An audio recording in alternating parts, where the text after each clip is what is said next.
I'm Rob Downey, a family practice MD and Institute for Functional Medicine certified practitioner. I'm coming to you from Seaworthy Functional Medicine in Homer, Alaska. Seaworthy exists to help people overcome their health challenges and be fully vital. Chronic pain. It's another one of the OG topics in our overall lives and in functional medicine and conventional medicine. What do we need to know about chronic pain? What do we need to know about the role of the subconscious mind? And how can we use that information to improve our lives and the lives of those we care about? Today, we are so fortunate to be joined by Jenny Harkleroad, who is an expert in this. Jenny, welcome. Thank you. I'm so excited to be here. Thanks for having me. I get to meet my tribe every Thursday. It's one of the best parts of my week, and because I'm in remote Alaska, it's a really great. I learn and benefit just as much as the audience, who I thank for joining us. So we're going to talk about a really important topic today, and one that just feels like a curse to people until they transform it. So it's such important work. Tell us a little bit, if you would, about your bio. How did you get into this? What's your approach? But also, let's use that as a segue too into what is it about your personal journey that led you here? Yeah, fantastic. That's a lot of questions packed into one. Not fair. Let's start with the bio.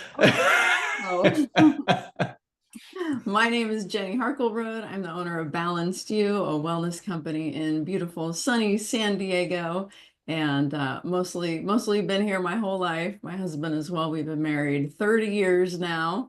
30. I don't know how that happened. We've got 4 amazing kids that are all launched and doing fantastic, and we're missing them. So we spend some of our time traveling to see them. They're all over the country. And I've done a lot of different things in my life, but my main business was in real estate. So you're gonna think, how are you gonna teach me how to get out of pain with a real estate license and then an insurance license? You know, what is it? And what it is I suffered with chronic pain for most of my life. And then a very fateful day came about. It was August 10th of 2013. I was standing on this mountain ledge with my husband. We had been hiking and camping. And he said, you know, if I was young and in shape, instead of climbing down from here, I'd jump down. And I looked down and it didn't look that far. And so I jumped. And when I landed, I heard a crunch in my back and I couldn't move. And he tried to get me up and he couldn't. Our friends tried, they couldn't. They ended up calling 911. 911 sent in a ground crew. They hiked in, took about 45 minutes to get to me. True story. When they got to me, there were literally vultures circling me. Like I was making dying sounds. I was really hurting. And they couldn't get me up. And so they called in a helicopter. Life Flight zip lined me up to a hovering helicopter. They pumped me with morphine, thank goodness for that stuff. I don't remember a whole lot more after that until waking up in the hospital when they said, you broke your back. What? Oh, okay, what does that mean? You know, and thankfully I wasn't paralyzed. I was just broken. And I had a lot of thinking time, and it still makes me tear up a little. You know, the thinking time was, okay, I need to get better, first off, but also I don't really like my life. How do I fix my life? And why don't I like my life? Because it looks really good on the outside. I married my high school sweetheart. We have these 4 beautiful kids. I have this booming, successful real estate company. We have houses and cars and travel and all the things. I have a strong spiritual and religious foundation. Why aren't I happy? What's my problem? You know? And in the past, I would suppress that feeling and go make money, go sell another house, get to work, right? But now I'm stuck in bed and I can't even move, let alone go make money. Although I should take that back because, you know, this go-getter personality, nothing can stop me. I was, of course, working from bed. I had a laptop. I was making phone calls. I was selling houses from bed. This is true. Sure, full disclosure. All the software was still running. Yeah. Yes. People don't know the situation they were calling me in. Yeah. So, but I wanted to change my life. And one of the things that have been coming up in my mind is I don't really like doing real estate.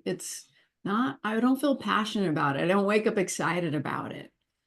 And I would just tell myself, just look at your life, just suck it up. It's fine. Like, keep doing it. Right. Hmm. And so I kept doing something I didn't want to do. And it was, it was, it was causing pain in my body. And I didn't realize that. So all the pain that I was struggling with for most of my life, it wasn't because of something physically wrong with me, which is what I thought. It was because of tension in my mind from things going on in my life and really not listening to myself, right? I'd say like, I want to do something else. And my drill instructor self would say, no, get back to work. And was this an aha moment you had in the hospital or during recovery, sort of a moment of insight? Well, I wish I could say that, but it took a whole lot longer than that. What Hmm. they told me was you're going to be down for 6 weeks and then you'll start to improve. What Hmm. happened was a year went by and I still wasn't better. And 2 years went by and I still wasn't better. And at 2 years, I convinced doctors to put rod screws and a synthetic disc in my back because I was sure there was something structurally wrong with my back or else I could function. Yeah. So they did that. I came home on a walker, back brace, full of metal. 7 months later, can't sit, can't drive, same burning back pain. Now what? Sorry, Yeah. I So you mean, were really pinned for a long while. You had a long time to reflect. I had a lot of thinking time. And, a good thing because if I didn't, I would have just gone back to the same old thing. It was my body was okay, you're gonna learn your lesson this time, no matter how long it takes. So Hmm. yeah, Hmm. so I meet a medical doctor who says, well, you can heal yourself with your mind. And I said, wait, what kind of medical doctor are you? I've been talking to a lot of medical doctors. I've not heard anybody say anything remotely like that. And I'm telling the doctor, this is structural. It has nothing to do with my mind. And he said, well, if you want to work with me, we can try some things. And I said, well, I'm desperate. So sure, Yeah. whatever it is you do, let's try it. And this doctor used muscle testing. And I was familiar with muscle testing because I grew up with a dad who's a chiropractor. Chiropractors use muscle testing. Mm-hmm. You're in the audience and you don't know what a muscle test is. It's like a biofeedback system from your body. Your body knows. And it's like why a lie detector test works, right? You can try to fool somebody, but your body responds. Mm-hmm. The doctor was doing muscle testing with me.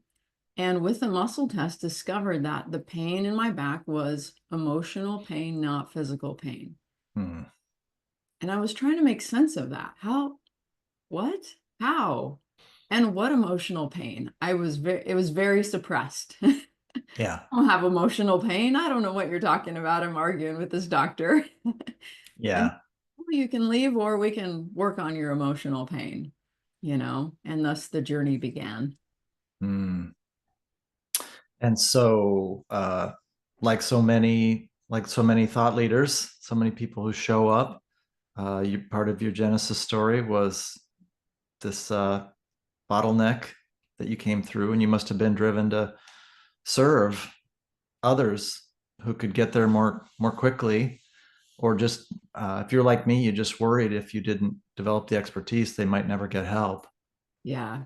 Yeah. And, it was very interesting because this doctor, as I worked with him, discovered the things that were causing tension in my mind, that was causing tension in my body. And one of them was, you're doing a job that you don't want to do, Mm.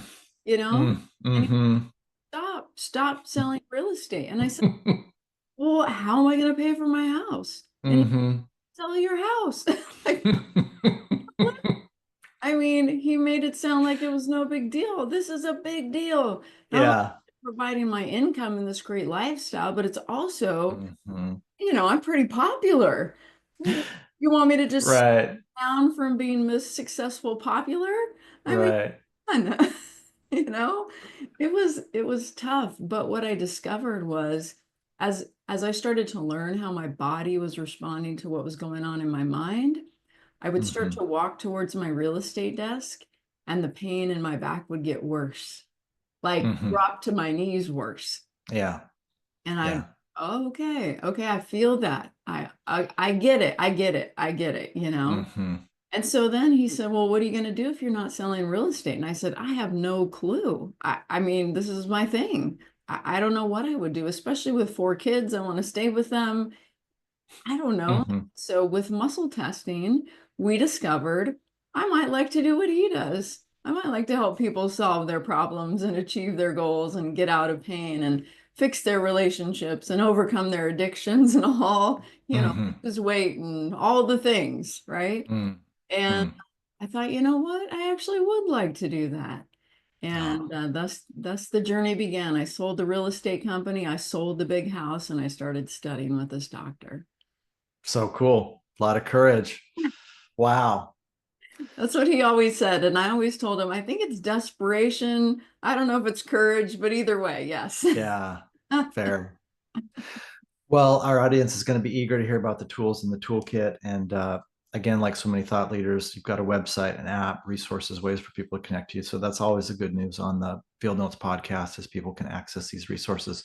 Just a couple of things to briefly flag that I flashed on while you were sharing. One is I was reminded of these, your life circumstance was kind of like some of these Zen stories where the person goes to the Zen master for enlightenment and then the Zen master says, oh, here, look at this flower, right? And then they just kick the person in the behind and they're sort of like shocked into enlightenment. Um, Another thing that's really well, just striking is again that a lot of us, myself included, these hard lessons we learn then that become really powerful motivations to show up. And I think it creates an energy in how we show up for others or a passion for it, but especially an attunement to people's stuckness. But the biggest thing I've learned now in my 18th year of functional medicine and my 25th year as an attending physician Yeah, is the area that you're characterizing that you work where people are stuck. yeah.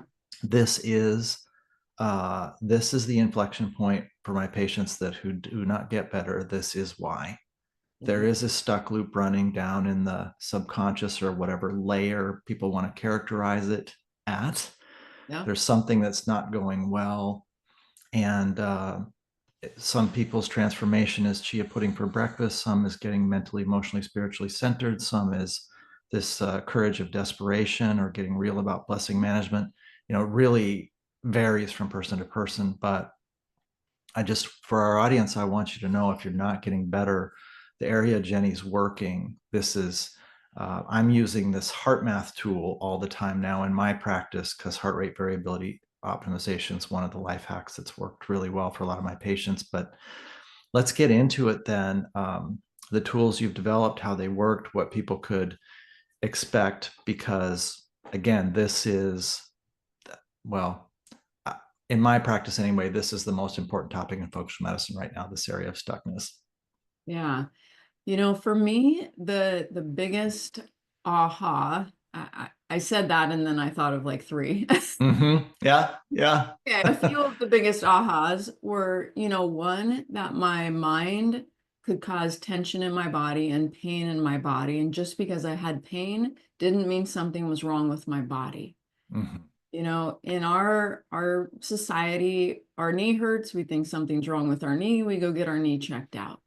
Yeah. And it was such a mind bender to think, what is going on in my mind? What emotions? What's happening in my life, past, present, or future? What am I thinking about, fretting about, angry about, raging about that could be causing my knee to hurt? Hmm. It's a new way to think. Yeah. And so that was a huge thing. And also discovering that sometimes when you realize something, for example, after this doctor helped me get over my pain, he helped me get over my pain pill addiction, which I didn't even realize I had until the pain was gone. And then my body said, go take your pill. And I was arguing with myself, I don't need my pill. I'm not hurting. Oh no, you need your pill. What? No, I don't. Yes, you do. What? Yeah. I mean, Yeah. I had no idea I had this issue.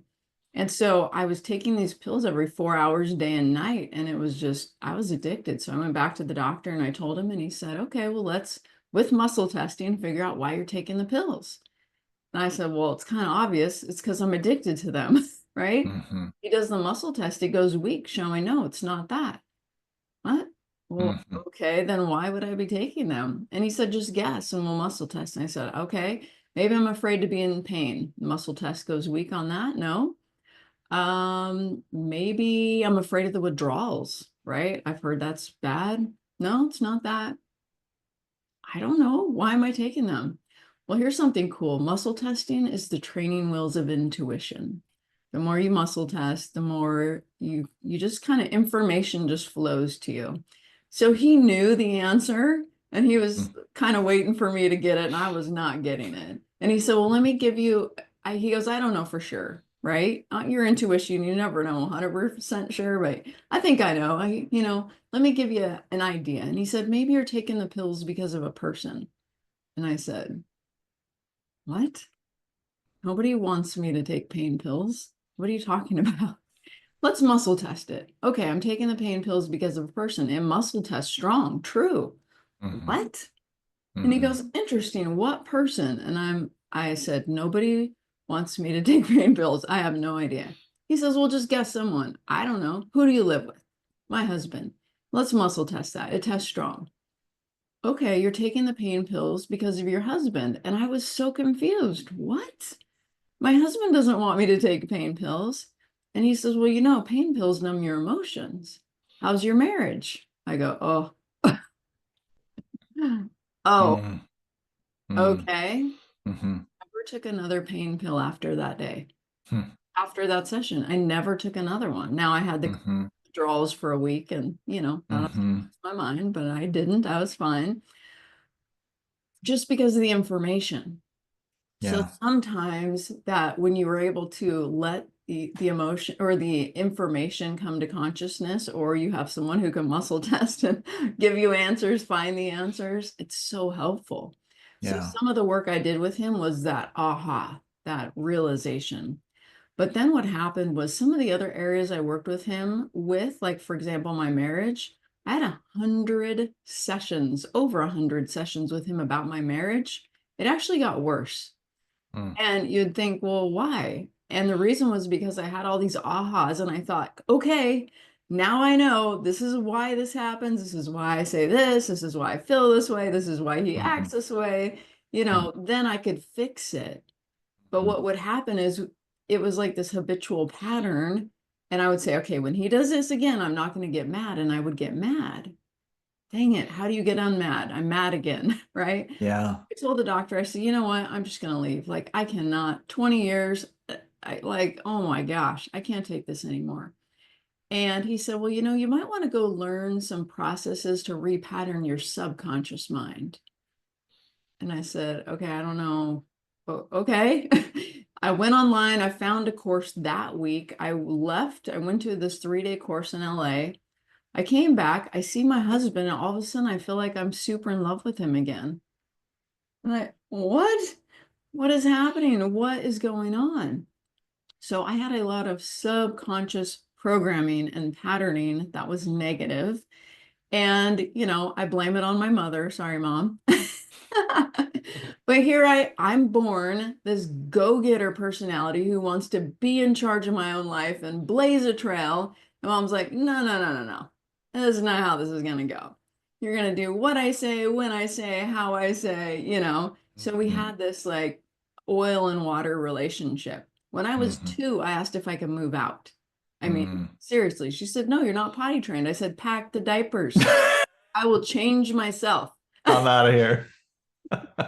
Okay, so it's not that she was a bad mother. It's Mm-hmm. just that her vision and my vision were the opposite. Mm-hmm.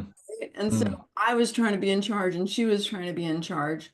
Well, what this did for me over time was it caused a lot of negative, limiting self thinking. And Mm-hmm. I didn't realize it because, nobody wants to purposefully, consciously think negative thoughts about themselves. So it was all suppressed. So when my husband would say or do something, I'm this like wounded soul on the inside, I would take it so personally. And it would be something that now I would say is no big deal, even laughable. But then it was like crushing to me, you know? And so Mm, what happened was I spent 3 days repatterning my subconscious for supportive beliefs that I'm worthy, that I'm deserving, that I'm happy, that I'm healthy, that I get along great with people, that I'm forgiving, and like all these positive attributes that I would think anyone would want. I programmed those into my subconscious mind to make that my new automatic. And all of a sudden, my marriage was transformed. And I didn't even necessarily work on my marriage, and my husband didn't do anything. mm, It was just, mm, I changed those limiting things within myself. So if he threw a little salt, there was no more wound for it to hurt. You know what mm, I mean? Yeah, yeah. so powerful. So then I got obsessed with the subconscious mind because I thought this is faster and easier, right? We can just change the subconscious. And according to, neuro or cellular biologist Bruce Lipton, he Mhm, says when you change a subconscious mind, it changes how the cell membrane reads the message coming in. It changes how the body reacts and responds. And so somebody can say something and you can see it in a whole new way automatically. So it's not like I'm going to try to be different or try this new communication line or this new tactic or count to 10 before I respond. yeah. It's like, putting on a different pair of glasses. I see it differently now. And so I love that subconscious power. The biology belief. Yeah. Yeah. Awesome. Yeah. Well, on this one, then, just a couple of things for our audience. So I cannot emphasize enough how much I agree with Jenny on this, that I see it in my practice all the time. The patient with 10 over 10 anxiety is certain they are having a heart attack. They are certain that they have a throat tumor because they can't swallow and their chest hurts. The person who wrenched their knee and then they're in the midst of some sort of, they don't like their job, or they've got discord in their relationship or sibling they don't get along with. And so again, this Western industrialized presumption that we're machines, and so there must be something mechanically or structurally driving it. And it's almost inconceivable to folks from that tradition, which is sort of sad. The whole mechanistic approach of Western industrialized culture, that we're machines, which we're not. Yeah. The nerves aren't wires, our brain's not a computer, our heart's not a pump. I mean, it is, but we're much more like an ecosystem in nature than we're like a machine. And so when people realize we can hurt, and it might be a structural issue, there may be nothing structural. There could be this sort of body memory or body intelligence where there was an insult and now that's recovered, or there may be nothing structurally going on, but it's kind of symptom as metaphor. So the science is there. Bruce Lipton, I mean, Mayo Clinic, they do this work on central sensitization when they help people recover from chronic pain, talking to them about how the central nervous system normally gates things out. And when those floodgates open, it feels like something's wrong, and there is something wrong, but it's getting the filter to work again. So super, super important. And again, a path to liberation from pain that works on the fundamental level, and also a challenge for people, again, under the spell of Western industrialized culture, that we have to work hard to get better, as opposed to just going. That bank robber, they asked him, why he robbed banks, and he said, that's where the gold is. The gold here is go to the subconscious and just repattern it and get the work done. You don't have to slave away at it or be stuck. Absolutely. Absolutely. I Let's love talk about the tools. So what would people expect to, I also try to be careful, because our audience, a lot of time, they're just thinking, well, if I work with Jenny, how's this work? Yeah. Right. So how would I deploy the tools? So let's talk about the tools themselves, but please don't hesitate to talk about your program and what it feels like to work with you or use your app or your resources, because that's part of this. That's part of the cool thing I think about the world we live in now, is that Yes. people from anywhere can get better. That's part of this cool digital ether we live in.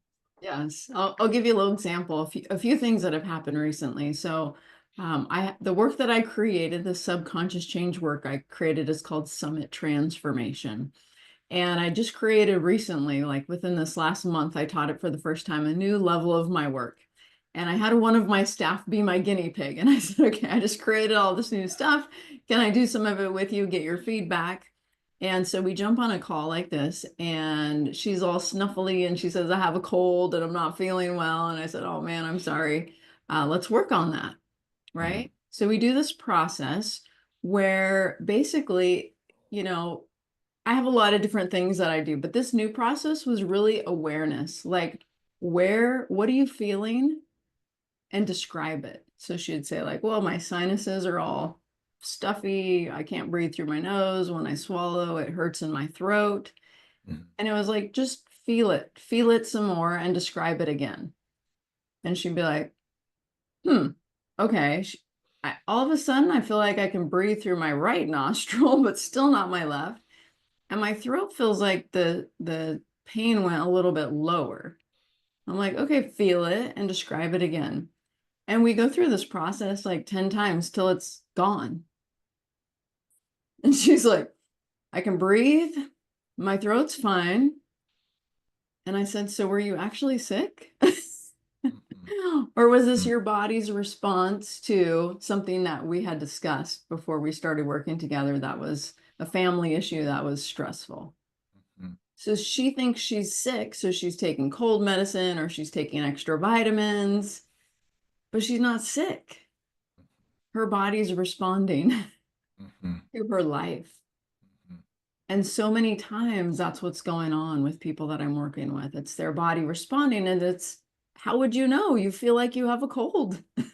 You feel like you have the flu. You feel like you have pain, and the doctor says you're right. The same gal, when she first came to me, it was 2017. She says, I need a knee replacement. I have no cartilage in my knee. But the doctor wants me to wait because I'm too young. He wants me to wait as long as I can. He said, just keep taking ibuprofen, maybe another 5 years, and then we'll replace your knee. And, it's not the healthiest thing to do. And so I worked with her, and a few sessions later, her knee was feeling better. How? I don't know, right? How? Because she says my knee is anger.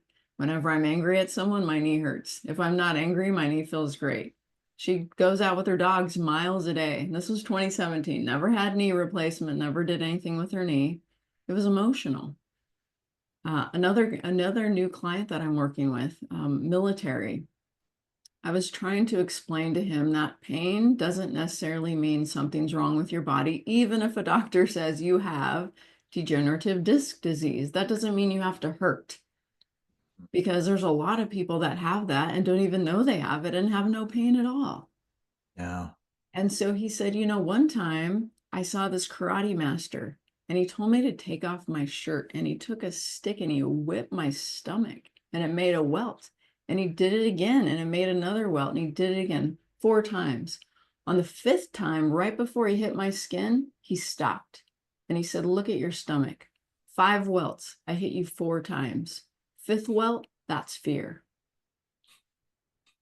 He goes, so is what we're doing something like that? That's intense. Like, yeah, kinda. Yeah. Your body is hurting, probably because of all the things you've been through with your service, your life, and you think it's physical, so you're treating it for years, for decades, and it's like whack-a-mole. You fix this, and now it's this, and you fix that, and now it's this. It's because it's emotions. It's neurologic. So we're chasing the wrong answer, the wrong solution. People that have the perfectionistic, go-getter, do-gooder, go-getter personality, we're pain people most often. We're tension people. We have tension in our mind because we have big goals and big dreams, and we're chasing and running and doing. And we put a lot of pressure on ourselves, and we get headaches and we get stomach aches and, all the things. And we think we have a weak immune system. No, we don't. We have tension. And so I help people get over that tension. And one of the things I do, I use muscle testing. I can do it remotely. I don't have to be in person, which is awesome. And we figure out what's the problem and what's causing the problem. And then we do some brain exercises. I just came up with a bunch more, so now I'm losing count, maybe about 30 brain exercises that I created that repattern the brain to change what's going on. So I've tracked progress with my clients. So if somebody sees me privately from the last 650 client reports, it's an average of a 57% improvement in whatever we're working on within 1 week after one session. That's the power of the subconscious mind. Yeah. And then I have it in an app as well. So if you just want to pull an app out and do the work in an app, the percentage is a little lower, but it's still 41% improvement within one app use. So Okay. cool. You're Yeah. changing the subconscious, you're changing the cellular response, you're changing the automatic. So I love approaching pain in a whole new way that works, because I struggled not just from breaking my back, but before, from 12 years old on pain pills. Why? I told you what was going on with my mom, right? Mm-hmm. Battle. Mm-hmm. And how Mm-hmm. my body was dealing with it was pain. So I thought something was wrong with me, my body. My parents thought something was wrong with my body, and it wasn't. Yeah. It was tension from, why can't I just be in charge of my own life, Mom? Mm-hmm. Mm-hmm. Why? Mm-hmm. I'm the mom and you're the kid. And I'd say, what does that even mean? Yeah. I mean, it was tough for me. Again, she wasn't terrible or horrible or anything like that. She was just trying to do her best. And I was trying to understand why she thought she was in charge of me. Right. I love it that you said that. Folks familiar with the podcast or my work certainly have heard me share a similar transformation in my own life, that I first had to sort of grind my axe about what I didn't get from my dad. Mhm. And then that was the beginning of compassion Mhm. for the hand he was dealt, the generation he was in, Yeah. the Victory Garden at the end of World War II, the Depression influence on whether he saw life through the lens of abundance or scarcity, the tough guy stuff that was going on in the 1950s for sons and dads, multi-generational epigenetic stuff that were dealt. But at the same time, I always say things go in our accountability column, even if they're not our fault. So if we want to live in a different way than the hand we were dealt, we do have to take accountability and do something. Yeah. And I don't know if you would agree with this, but I would say personally, and what I see in my practice, is one thing that does characterize folks that are willing to. Sometimes there's an agenda not to heal. Yeah. And so I would absolutely say that part of what you're talking about today is honesty with the self. And Hmm. so for people that want to get better, it can be really humbling. I think there's a grief. This maybe doesn't get talked about enough. There can be a grief when somebody realizes they were stuck. And so then they grieve their lost potential during those months or years that they didn't show up for their job or their kid or themselves or their body, or they Yeah. missed opportunities or they damaged relationships. Yeah. Uh, and so just the ability to be compassionate and say, well, okay, this is what's happening. I'm going to do something now. I'm going to be healthy. I'm going to show up. Yeah. And as any of the really brilliant approaches, including yours, when I hear from folks they didn't work, I sometimes, it can sound cruel. I mean, I always just try to meet people in their suffering, no matter what. Just say, I hear you, but I sometimes wonder, am I ready? Is this person ready to be clear-eyed about what's going on? Is there resistance? And again, I think your approach can work because it just goes right to the root issue and you just hit the reset button and go ahead and get better. That's Yeah. really powerful. Yes. I love it. I love it too. Yeah. I think we can skip some of the painful stuff. Although the weirdest thing happened in COVID. People would say, well, I really want to get to the root of the problem. I don't just want to fix it. And I would say, why? And just fix it. Why would you want to go through that? Right. And after, I mean, Right. everyone was saying that to me. And so I Mm-hmm. created a piece of my work that was like, Mm-hmm. fine, let's dig in deep. And, I think like what you're saying, I remember when I was working with Dr. Warren Jacobs and we would do all this muscle testing and subconscious discovery. And I would go home and pull the covers over my head and call my best friend and say, I don't even know who I am anymore. Like I'm Mm-hmm. discovering all these things that I didn't know, I Mm-hmm. didn't want to know. Mm-hmm. And Mm-hmm. and some of them just seemed silly. One time I went out to lunch with her and I said, "You'll never guess what I discovered with Dr. Warren today." And she goes, "What?" and I couldn't say it. I was so embarrassed. And she just kept saying, well, what is it? And finally, she's like, were you abducted by a UFO? I mean, she really thought it was something crazy. And I said, I have low self-esteem. And she starts laughing. She says, so does everyone. I'm like, but I'm the most successful, all the things. How could I have low self-esteem? Oh my gosh, it was just comical looking back at it. Yeah. Yeah. Yeah. Well, that vulnerability too. And again, my audience knows that's something that I struggle with. And like a lot of once we made ourselves compassionate in our suffering, then our weaknesses can become our superpowers. And I love all of these images and metaphors around how our wounds can start to leak light. A really interesting person to me is David Brooks, New York Times, PBS NewsHour, talked about how when he was divorced, he just had one of his big aha moments in his book, The Second Mountain. He says, well, there I am alone in my apartment. And there's a few plastic utensils in the drawer and some takeout menus. And so he said, many of us, our circumstances break us. Yeah. And he says, then you just need to be broken open. So we could go on, but I'm just so excited. I should say that, again, it's okay to just go ahead and get well. And I do want to share one other thing. The folks that are working where you work, they're doing one other, what I think is brilliant, super helpful thing.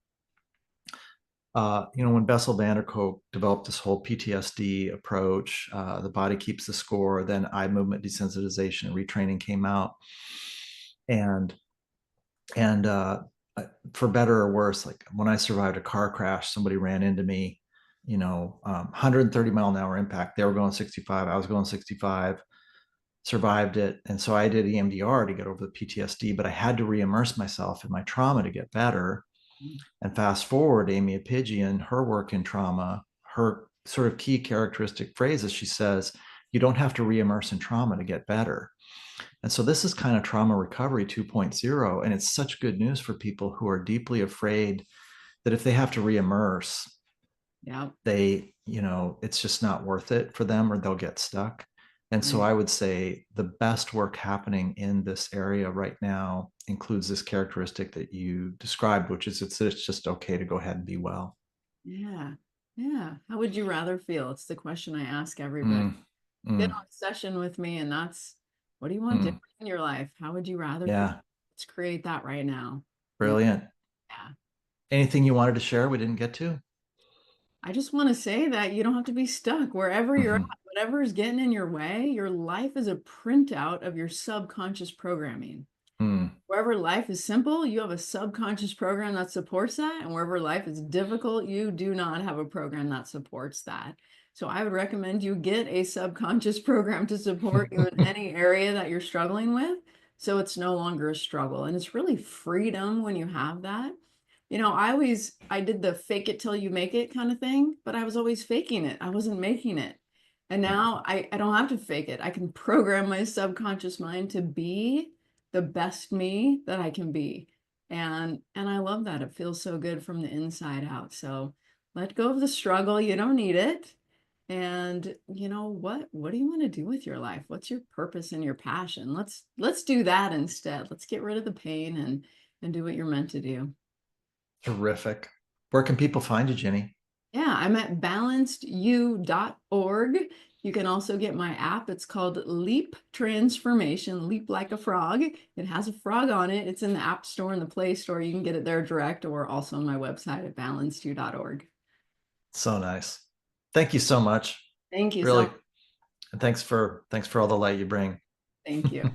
Thanks for joining us for the Seaworthy podcast. Seaworthy exists to help people overcome their health challenges and be fully vital. If you think we've earned it, please consider giving this podcast a like, subscribing, and giving us a 5-star rating on the platform of your choice. Thanks.